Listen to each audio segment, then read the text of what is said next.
बांग्लादेश के जिन असली हालातों के बारे में आप अभी तक नहीं जानते कि वहाँ क्या, कैसे और कब हालात इतने हिंसक बन गए कि पूरा इंटरनेशनल मीडिया उसको कवर करने में लगा।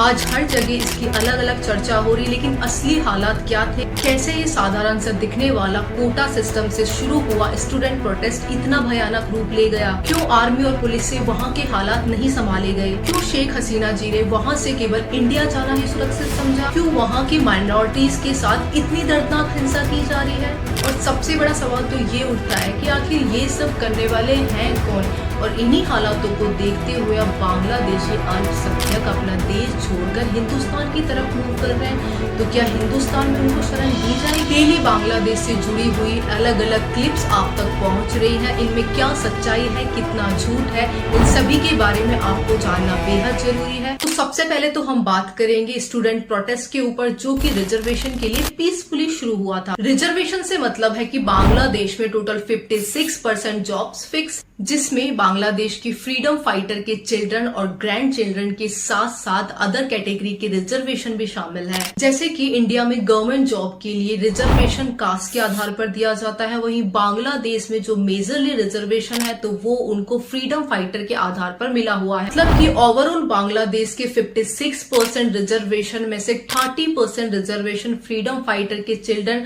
और ग्रैंड चिल्ड्रन को दिया जा रहा था, जिसकी वजह से ये प्रोटेस्ट शुरू हुआ है। मतलब कि पूरे प्रोटेस्ट की वजह 30% का रिजर्वेशन था। और ये प्रोटेस्ट केवल कोई आज से नहीं चला आ रहा था, पहले से चला आ रहा था, जिस पर इवन सरकार ने 2018 में सर्कुलर भी जारी किया था, जिसमें फर्स्ट क्लास और सेकंड क्लास जॉब्स के लिए ये रिजर्वेशन कंप्लीटली हटा दिया गया था। लेकिन फिर कुछ टाइम बाद फ्रीडम फाइटर के बच्चों ने इस पर हाई कोर्ट में एक याचिका दायर कर दी। फिर 5 जून 2024 को इसका रिजल्ट आता है, जिसमें कोटा सिस्टम को वापस से शुरू कर दिया जाता है। फिर इसी के आक्रोश में बांग्लादेश में फिर से ये प्रोटेस्ट शुरू हो जाता है।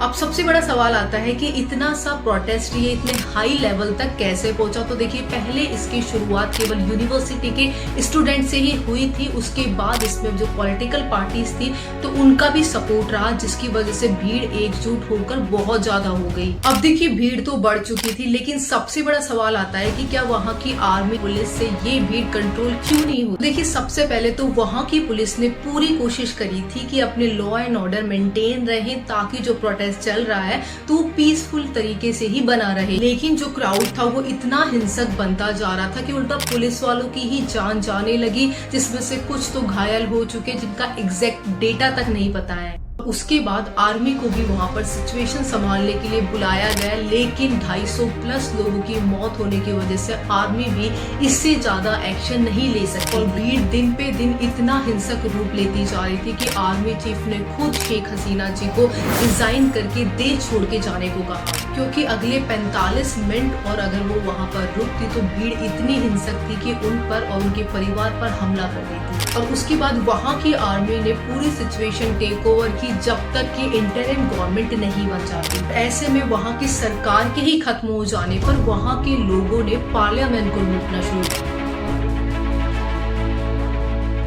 कोई लॉ एंड ऑर्डर नहीं बचे, जबकि बांग्लादेश खुद एक डेमोक्रेटिक कंट्री है, जहां पर पीएम, प्रेसिडेंट, लोकसभा, राज्यसभा सब कुछ है। अब आ जाते हैं बांग्लादेश की माइनॉरिटीज पर, जिसमें सबसे ज्यादा हिंदू शामिल। बांग्लादेश एक मेजर मुस्लिम कंट्री है, जहां पर 90% मुस्लिम है। अब ऐसे में पीएम के रिजाइन करने के बाद वहां पर रातों रात इंटरिम गवर्नमेंट बनाना संभव नहीं था, जिसकी वजह से वहां पर पावर वैक्यूम क्रिएट हुई, जिसकी वजह से लोगों के मन में कानून का कोई डर रहा ही नहीं और वो और ज्यादा हिंसक काम करने लगे, जो कि ऑफिशियली क्राइम है। वो लोग लूट, मारपीट, घरों को आग लगाना, रिलीजियस मूर्ति तोड़ना, दुर्व्यवहार करना, ऐसे सारे क्राइम करने लगे। और इन सब का सबसे बड़ा शिकार बनी वहाँ की माइनॉरिटीज, जो कि रातों रात अपना घर छोड़ के चली। लेकिन मॉब इतनी ज्यादा हिंसक थी कि ना तो वो पुलिस वालों को छोड़ रहे तो ना ही आर्मी वालों को छोड़ रहे थे। और ऐसे में पूरी फोर्सेस को प्रोटेस्ट में नहीं भेज सकते, क्योंकि कुछ फोर्सेस बॉर्डर पे भी रहती है, क्योंकि ऐसी सिचुएशन में उस कंट्री पर किसी किसी दूसरी कंट्री का कब्जा करने का डर बना रहता है। अब रिसेंटली इस पूरे पीसफुल प्रोटेस्ट से इतने हिंसक प्रोटेस्ट के पीछे एक न्यूज आर्टिकल आया है जिसमें शेख हसीना जी ने इनडायरेक्टली यूएसए को इसका जिम्मेदार ठहराया है।